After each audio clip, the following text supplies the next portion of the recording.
नोंथाङा थाम्बनेइलाव नायनानै सोमोनांदों जानांगौ जे बे माब्रै सम्भव, बे माब्रै जाथावगौ। नाथाय बाइबेलाव बेफोरनिनो सोमोन्दै लिरनाय दं आरो बेफोर बाथ्राफ्रा इसोरनि सैथो बाथ्रा। आदमनिबो सिगां सोरगोआव इसोरनि बिसाफोर सोरखौ बुंनाय जादों? आदमनिबो सिगां गावनि बिसाफोरखौ दाग्रोदोंमोन नामा? बे सोरगोआव थानाय इसोरनि बिसाफ्रा सोरखौ बुंनाय जादों? सोरगोआव थानाय दुतफोरखौ बुंनाय जादों नामा? सरासनस्रायै जोङो सोरगोनि दुत होननानै बुङोब्ला जोङो बेखौ आरफ होननानैबो बुङो आरो बिसोरनियाव गां थायो। नाथाय इसोरनि माखासे बिसाफोर दङ, बिसोरहा गां गैया। बे बिसयफोरखौ मोनथिनो हास्थायोब्ला नोंथाङा भिडिअखौ जोबजासे नायब्लानो जाबाय। Welcome to Boro' Bible prophecy. Guys, you are watching exploring Boro' Bible. नोंथाङा मोनथिनो हास्थायो ने जोंनि बे मुलुगखौ एबा आदमखौ इसोरा सोरजिनाय सिगां सोरखौ दाग्रोदोंमोन? जोंनि गोथार शास्त्र बाइबेलनि सिङाव ओरैबायदि रहस्यजों बुंफबनाय तथ्यफोर दङ। नोंथाङा बेफोर तथ्यफोरखौ मोनथियोब्ला सोमोनांगोन। नाथाय बे तथ्यफोरखौ बाइबेलनि जागायजेननाय बिजाबाव एबा बाइबेलनि लिरजेननाय बिजाबाव मोनजोबनाय जाया। बाइबेला ओरैबायदि मोनसे बिजाब, बे बिजाबाव मोनसे बिसयखौ सिरियाल हिसाबै मोननाय जाया, नाथाय मोनसे बिसयखौ बाइबेलनिनो गुबुन मोनसे बिजाबावसो मोननाय जायो। जेरैहाय लिरनाय दं, मुङा मुंसेखौबो दाया सायाव बिनि मावनाय गासै खामानिफोरनि सिगाङावनो फोरबुआ आंखौ सोरजिबाय। संसारखौ दाया सायावनो सिगां फोरबुआ आंखौ सोरजिबाय। लैथोफोरनि सिगांनो आङो जोनोम जाबाय। बे समाव दैमाफ्राबो गैयामोन। हाजोफोरखौ बानायनाय, थिलाफोरखौ फसंनाय आरो इसोरा फिरथिमि आरो बि थावनि फोथारफोरखौ दानायनि सिगां एबा मोजोमसे हाखौ दानायनि सिगां आं जोनोम जाबाय। जेब्ला बियो आकाशखौ फसङो आरो लैथोनि साजों सिमाखौ सोङो, जेब्ला बियो आकाशाव जोमैखौ दोनो आरो लैथोनि दैमुफोरखौ बेखेवनानै होयो आरो सागोरनि दैखौ मोनसे जखायाव थाबाय थानो हुकुम होयो आरो फिरथिमिनि बिथाखौ फसङो, अब्लानो आङो बेयाव दंमोन। बोसोन बिजाबनि 8 बालाब 22 सिरिनिफ्राय 29 सिरियाव बेबादि फोरमायदों। बे बोसोननिफ्राय नोंथाङा माबा मोन्दांथि मोनाखै ने? मानोना बे बोसोनाव बुंदों, गासैखौबो सोरजिनायनि सिगां बियो आंखौ सोरजिबाय, अर्थात इसोरा आंखौ सोरजिबाय। बे बोसोना ओरैबायदि सासे व्यक्तिनि सोमोन्दै फोरमायनाय आरो इसोरा जेब्ला नख्रांफोरखौ दादोंमोन बे समाव बे व्यक्तिया नायबाय थायो, नाथाय बेयाव फोरबु जिसुनि मुंखौ फोरमायाखै। अब्लालाय सोरथो जाखो बिलाय? बे बिसया मानसिफोरखौ सोमोनांहोयो। जेरै आरोबाव बेबादिनो लिरनाय दङ, जबनि 38 बालाब 4 सिरिनिफ्राय 7 सिरियाव इसोरा जबखौ बुङो, आङो फिरथिमिखौ दानाय समाव नों बहा दंमोन? बिनि बिसय नोङो मोनथिगौब्ला आंनो रायथिदो। बियो बेसे गिदिर जागोन बेखौ सोर थिक खालामखो आरो बिनि सायाव सिमाखौ सोर थिक खालामखो? बेफोरखौ नोङो बुंफिननो हागोन ने?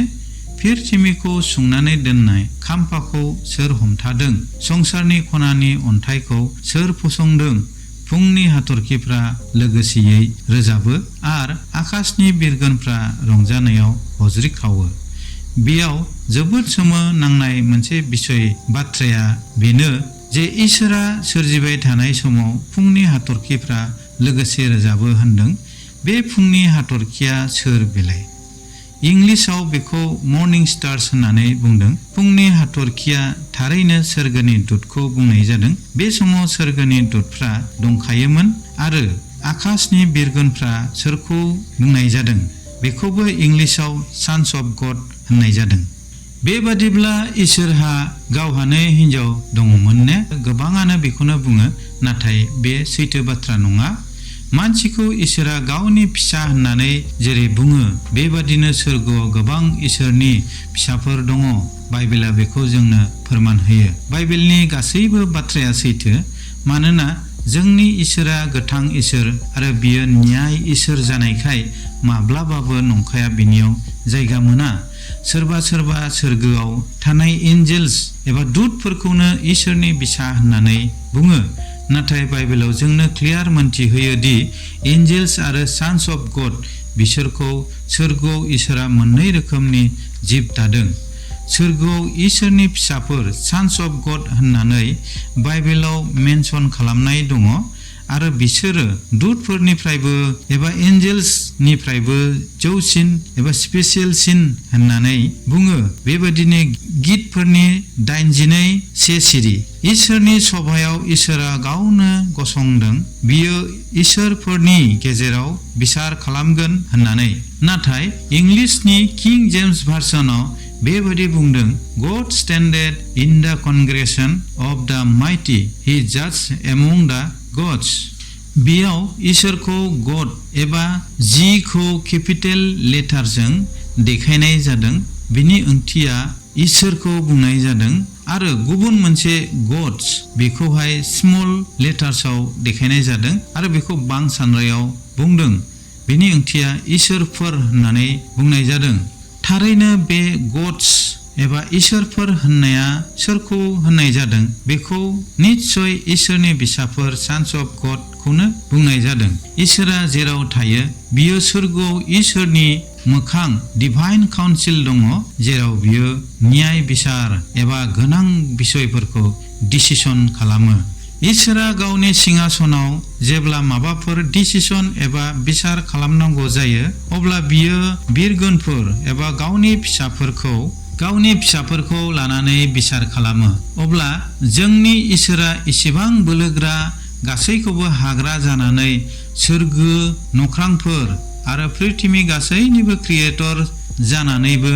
गावनि फिसाफोरनि साजेसन लायो बे मोनसे बिसया जोंखौ जोबोर गोथौवैनो साननो बाध्य खालामो नैबे बिसार खालामनाय एबा डिसिसन लानाय बेफोरो दिनैनि बिसय नङा अब्लाबोथ' मोनथिनानै थानाया गाहाम होननानै आं सानो दानिया इसोरा बेबायदि न्याय बिसार खालामो एबा डिसिसन होयो होननानै जों माबोरै मोनथिनो माबोरै होननानै बुङोब्ला जेब्ला इस्राएलफ्रा मिसर देशआव एबा दानि इजिप्ट आरो बै समनि फाराव राजानि सिङाव लेंबैनाङो अब्लानो इसोरा मसेखौ मिसर देशनिफ्राय दैखौ बोनो लिङो आरो गोबां बिसयाव डिसकास खालामो बेनिफ्राय इसोरा मसेनि दारै गासैखौबो मावफुङो इसोरा गावनि आखाइजों अन्थाइ थाफायाव 10 हुकुम लिरनानैबो मसेनो हरो बेनि अनगायैबो इसोरा गोबां नाबिफोरजों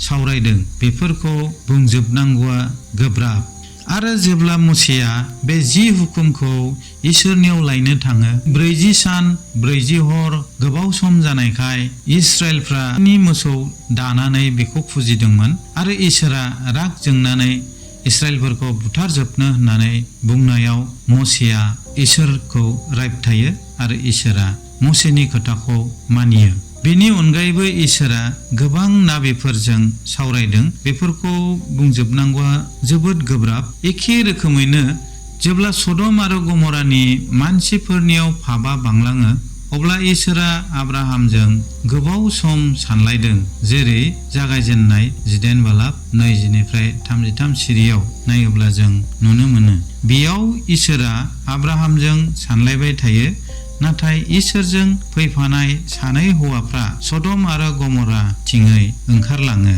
दानिया बे सानै हौवाफ्रा सोर बिलाय सोरबा सोरबाया बेखौ बुंगोन जे सोरगोनि दूतफ्रानो महर सोलायनानै इसोरजों फैफादों होननानै जुदि बेबादिब्ला बाइबेलनि रेफारेन्सफोरखौ मानो होनो हाया नाथाय बाइबेलाव जेरै लिरनाय दं बेबादिखौसो जोङो नायनो गोनां बेनिखायनो बिसोर सानै हौवाफ्रा इसोरनि बिसाफोरखौनो बुंनाय जायो अब्ला इसोरनि बिसाफोर होननानै बेयावबो फोरमान जाबावो बेबायदिनो बाइबेलाव सासे राजानि सोमोन्दै बुंनाय दंबावो बियो जाबाय धोरोमनि राजा एबा सालेमनि राजा बिनि मानिया सान्थिनि राजा बुंनाय जायो बेनो जादों मेलकिसेदेकनि बाथ्रा बिनि बिफा आरो बिमाया सोर बियो जोनोमनि फारिलाइ गैजायै मानसिमोन बिनि जोनोमनि दिन आरो थैनायनि दिन बेफोरनि मुङा मुंसेबो लिरनाय गैयामोन। नाथाय इसोरनि बिसा हौवा बादि बियो जोबथाराजासे दौरि जानानै थायो। इब्रायनि 7:3। मेलकिसेदेकखौबो बेयाव इसोरनि बिसा हौवा बादि होननानै बुंदों। थारैनो जोबोर रहस्यनि बिसय। नोंथांमोनहा मेलकिसेदेकनि बे भिडिअखौ नायनो गोसोब्ला बे भिडिअनि जोबनायनि फारसे स्क्रिनाव लिंकखौ क्लिक खालामबानो जाबाय। बेयावहाय लिरनाय दं उइथ। बे टाइटेलावनो नोंथांमोना नायोब्ला बे मेलकिसेदेकनि बिसय नायनो हागोन। इसोरनि बिसाफोर एबा सन्स अफ गड होननानै बुङोब्ला बेयावनो जोबाखै। जेब्ला हागुङाव मानसिफ्रा बांबोदों आरो बिसोरहा बिसाजोफोर जोनोम जादों, अब्ला इसोरनि बिसाज्लाफ्रा मानसिनि बिसाजोफोरखौ शोभा नुनायखाय एबा समायना नुनायखाय बिसोरो जायखौनो हामजादों बेखौनो हाबा खालामनानै लादों। जागायजेननाय 6:1-2 बेयाव इसोरनि बिसाज्लाफोर होननानै रोखायै बांसानरायाव बुंनाय जादों। बेखौ इंलिसाव सन्स अफ गड होननानै बुंबावदों। बे इसोरनि बिसाज्लाफ्रालाय सोरथो जाखो आरो मानो बुहुमाव फैयामोन? जेरै जागायजेननाय 6:1 बुंनाय बादि हागुङाव मानसिनि संख्याया गोबां। अब्ला इसोरा बिसोरखौ सोरगोनिफ्राय बुहुमाव सुपारभाइजार एबा नायदिंनोसो दायित्व होदोंमोन। इसोरा बिसोरनो मानसिनि बिसाजोफोरखौ हाबा खालामनो राइट्स एबा अधिकारखौ होआखैमोन। मानोना मानसिनि देहाया हाजों दाजानाय आरो मानसिजों मानसि जेनेरेसन एरलांनांगौनि थाखायसो इसोरा आदम आरो हवाखौ दादों। बेबायदियैनो हौवाया हिनजावखौ हाबा खालामनायनि मोनसे परम्पराखौ मानसिनि गेजेराव बानायनानै होदों। नाथाय सोरगोनिफ्राय फैनाय इसोरनि बिसाज्लाफोरा माबे मुवा बेसादजों एबा माबे धातुजों दानाय जादों बेखौ जों मोनथिया। बेखौ इसोरासो मोनथिगौ। नाथाय मोनसे बाथ्राया सैथो दि इसोरा सोरगोआव जे मुवा जिरादफोरखौ धातुफोरखौ दादों सोरजिदों बेफोरो जामलांनायबो गैया, सेवनायबो गैया।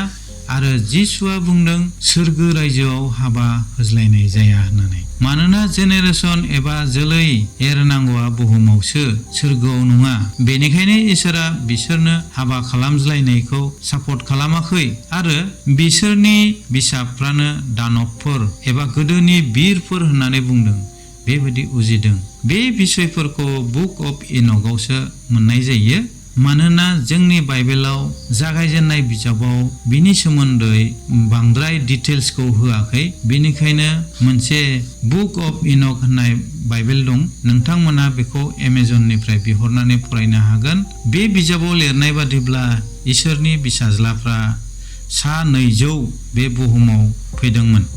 बेबादिब्ला इसोरा आदमखौ दानायनि सिगांनो मानसिनि रुपै सोरगोआव गावनि बिसाज्लाफोरखौ दाग्रोखादोंमोन नामा? बेनिखायनो इसोरा होनदों नामा जे जोङो गावनि मुर्तिनि महरै मानसि दानि?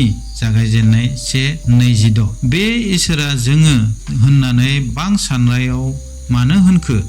थारैनो इसोरा बै समाव गावनि बिसाफोरखौनो लानानै जयै बाथ्रा बुंदों। बेनिखायनो बांसानरायाव थांदों।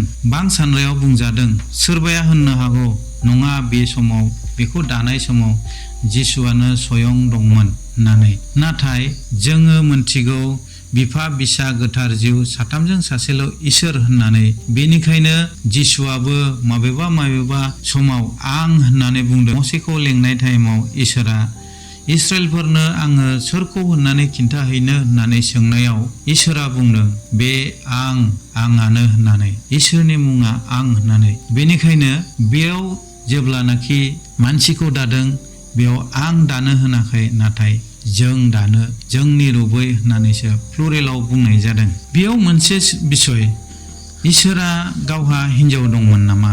मानि थाखाय जों होननानै बुंदों? सोरनिबा गोसोआव बे मोनसे सोंनाय जानो हागौ। बेनिखायनो बेनि सोमोन्दै आं एसे एक्सप्लेन खालामनोसै। बे नंथारा, जानो हाथारा। सोरगोआव इसोरहा हिन्जाव दं नामा होननाय बाथ्राया बेयो जानो हाया। बाइबेला बेखौ सापर्ट खालामा। मानोना आं दहायनो बुंखादों इसोरनि बिसाज्लाफ्रा मानसिनि बिसाजोफोरखौ हाबा खालामनायखौ सापर्ट खालामाखै। जुदि इसोरा गावहानो हिनजाव थानायब्ला इसोरनि बिसाज्लाफ्रा गावसोर बुहुमाव मानसिनि बिसाजोफोरखौ हाबा खालामनायखौ इसोरनि एगेन्स्टआव हेंथा होगौमोन आरो इसोराबो गावहानो हिनजाव थायोमोनब्ला पापआव गोग्लैदों होननानै बिसोरखौ दायनिगिरियाव खोख्लैनो हानाय नङामोन। मानोना जिसुआनो बुंखादों सोरगो रायजोआव हाबा होज्लायनाय जाया होननानै। इसोरहा गावहानो मानो हिनजाव गैया होनोब्ला इसोरा गावनो क्रिएटर, गावनो दाग्रा, गासैखौबो हाग्रा जानायखाय बिनो हिनजावनि गोनांथि नङा आरो हिनजावखौ बुहुमावसो जेनेरेशन एरलांनांगौनि थाखायसो हिनजावखौ दानाय जादों। बेनिखायनो इसोरा मानसिखौ दानाय समाव सोरगोनि बिसाफोरखौनो लाफानानै फै जों गावनि मुर्तिनि महरै मानसि दानि बे सोदोबखौ बाहायदों। इसोरा गावनि आखाइजों मानसिखौ दानायखाय बियो जोंखौ गावनि बिसाफोर होनो। बेबादिनो सोरगोआव थानायखौबो इसोरनि बिसाफोर होननानै सोरगोआव इसोरनि बिसाफोरखौ बुंनाय जायो। बेनि अनगायैबो गुबुन गुबुन केटेगरिनि आरफोर दङ, बिसोरखौ इसोरनि बिसा बुंनाय जाया। बिसोरनि खामानिफ्राबो गुबुन गुबुन रोखोमनि। बाइबेलनि गोबां बिसया जोंखौ साननो थाखाय बाध्यता खालामो आरो बाइबेलनि गासैबो बाथ्रायानो सैथो। मानोना जोंनि प्रभु जिसु ख्रीष्टआनो जोबोद स्ट्रं बाथ्रा बुंनानै दोनलांदों जे बाइबेलनिफ्राय बबेबा मोनसे सोदोब सोदेरनानै होयोब्ला बियो पाप खालामो आरो बेनिफ्राय बोखारनानै होदेरनोबो मोननाय नङा। मानोना बेखौ सोरगोनिफ्राय बोखारनाय जागोन। बे सोदोबखौ स्ट्रंलि जिसु ख्रीष्टआनो बुंनानै गालांदों। जोबथारनायाव मोनसे बाइबेल रेफारेन्स बुंनायनि सिगां आङो बाइबेलनि मोननैसो इनफरमेसन। बेनो जाहैबाय जोंनि बर' बाइबेला इंलिशनिफ्राय ट्रेन्सलेट जानाय, बेनिखायनो जोङो इंलिशनिखौ फल' खालामोब्ला साबसिन जायो। आरो बेयावबो बाइबेलनि माखासे इनफरमेसना बेनो जे 1382 सनाव 1382 आव जन विक्लिफ मुंनि सासे बेक्तिया ट्रेन्सलेट खालामजेनदों आरो बे बिजाबखौनो 47 स्कलारफोर मोनसे कमिटि दानानै 1611 सनाव 1611 आव मोनसे किं जेम्स भार्सन बिसोरो दिहुनदों आरो 54 स्कलारफ्रा बेखौ एप्रुभ खालामदों। बेनिफ्राय फैनानै 1982 आव निउ किं जेम्स भार्सन दिहुनबावदों आरो बेनिफ्राय गोबां भार्सनफोर ओंखारदों। बेनिखायनो जोङो किं जेम्स भार्सन जे 54 स्कलारफोर जे एप्रुभ खालामदों बे बाइबेलखौनो जोङो फल' खालामनाया मोजां। आङो बे बिषयखौ दिहुननायनि एसेल' खारन दङ। जेब्लानाखि इसोरा जागायजेननायाव मानसिखौ दादों बेखौ 1 बालाब 28 सिरियाव जोङो मोननो हायो। बेयाव बेबादि लिरदों, बियो बिसोरखौ हौवा आरो हिनजाव दादों आरो इसोरा बिसोरखौ बोर होनानै होनबाय, नोंसोरो गोबां बिसाफोर जानानै एरलांदो आरो फिरतिमिखौ बुंफबहोदो आरो बेखौ सासन खालामदो आरो सागरनि नाफोर, आकाशनि दाउफोर आरो फिरतिमियाव मानबायग्रा जुनार मानिनि सायाव एखतियार गोनां जादो।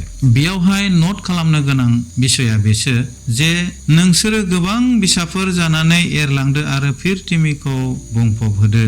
बेयावहाय किं जेम्स भार्सन इंलिशाव नायोब्ला मोनसे वार्डखौ जों मोनो। बे सोदोबानो जाहैबाय रिप्लेनिश द आर्थ। बे बुहुमखौ आरोबाव खेबसे बुंफब होबावदो। रिप्लेनिशनि ओंथियानो एगेन आरो खेबसेबाव होननाय जाहैयो। नाथाय निउ किं जेम्स भार्सन आरो गुबुन गुबुन भार्सन इंलिशनि बाइबेलाव बेफोरखौ मोननाय जाया। बेखौ मानि थाखाय होदेराखै बेखौ जों मिथिला। नाथाय बे बाइबेला किं जेम्स भार्सन बाइबेला 47 स्कलार्स आरो 54 स्कलारफ्रा बेखौ एप्रुभ खालामनानै दिहुनखादोंमोन। फैयै फैयै 1982 आवसो निउ किं जेम्स भार्सनाव बे बिसयखौ सोआखै। बेनिखायनो बे बिसया साननो गोनां बिसय जानानै थादों आरो बेबायदिनो जागायजेननायनि 9 बालाब 1 राननायाव इसोरा माबादि बोर होबावदोंमोन नहखौ। नहनि आमोलाव जेब्ला पृथिबियाव दैबानाजों लोमफबनानै मानसिफ्रा थैजोबो आरो थैखांनानै जेब्लानाखि न'हनि न'खराल' बासिनानै थायो आरो इसोरा न'हखौ बेबायदि बुङो आरो इसोरा न'ह आरो बिनि फिसाज्लाफोरखौ बोर होनानै होनदों नोंसोरो जोलै गोबां जानानै एरलांदो आरो फिरथिमियाव बुंफबदो। बेयावबो किं जेम्स भार्सनावल' रिप्लेनिश दा आर्थखौ बे वार्डखौ मोनगोन, नाथाय निउ किं जेम्स भार्सनाव बे वार्डखौ मोननाय नङा आरो गुबुन भार्सनावबो बेखौ मोननाय जानाय नङा। बेनिखायनो गाइस नट खालामनो गोनाङा बिसो जे 54 स्कलारफोर एप्रुभ खालामनाय बै बाइबेलखौ जोङो जेब्लायबो फल' खालामनांगौ। बेनिखायनो जोङो सैथोखौ नङाबा जों मोनथिनाय नङा। बेनिखायनो जोङो बै सिगाङाव दिहुनखानाय बाइबेलखौ जोङो नायनांगौ आरो इनफरमेसन मथे आरो गुबुन कुइन जेम्स भार्सनबो दिहुनबावबाय। वमेन बाइबेल ओंखारबाय। पृथिबिया बे संसारनि दैदेनलांनाया गुबुन फारसे थांगासिनो दङ। बेनिखायनो जोङो जोंनि थाखानाय गोजाम बाइबेलफोरखौ जोङो गारनो नाङा, जोङो बेखौ फल' खालामनांगौ। दानिया पृथिबियावहाय आरो खेबसेबाव एरलांफिनदो रिप्लेनिश दा आर्थ इसोरा बुंदों। मा बेनि सिगां आदमनि सिगां आरो पृथिबि नख्रांखौ दानायनि सिगां इसोरा मानसिखौ सिगाङाव दादोंमोन नामा? बेयावहाय नङाब्ला मानोथो इसोरा गावनि बिसाफोर होननानै मुंख'दों, सोरगोआव गावनि बिसाफोर दङ होननानै मुंख'दों। बेबादिनो जोंनि फोरबो जिसु ख्रिस्ट'आ जोंनो जबान होलांदों, जोंनो खोथा होलांदों जे बियो खेबनैनि फैफिनब्ला बियो लांफिनोब्ला गाव जेराव थागोन, जिसुआ जे जायगायाव थागोन बेयाव जोंखौ दोनगोन आरो राजाफोर बादि सासन खालामनो मोनगोन होननानै बुंदों आरो बेयाव गांनाय गैया, उखैनाय गैया। बे जबानखौ जिसु ख्रिस्ट'आ जोंनो होदों। थारैनो जोङो इसोरनि बिसा, बेबायदिनो सोरगोआव थानायफ्राबो इसोरनि बिसा। बे बिसया साइक्लिं जादों नामा? नोंथाङा निस्सय बे बिसयाव गोमोदों जानांगौ। नोंथाङा बे भिडिअखौ नायनानै माबायदि मोनखो कमेन्टआव लिरदो आरो जोबनायाव दहाय बुंखानाय बादि मेलकिसेदेकनि भिडिअखौ नायनोब्ला बे स्क्रिनाव होनाय लिंकआव क्लिक खालामदो। दि किं हेज नो फादार अर मादार बे टाइटेलनि भिडिअखौ नायनो हागोन। इसोरा गावनि बे गोथां बाथ्रानि सायाव बोर होथों आरो नोंथांमोन बयनिसिमबो आग्लाय बिग्लाय बोरखौ दोनफ्लायथों। जिसुनि मुङै आमेन।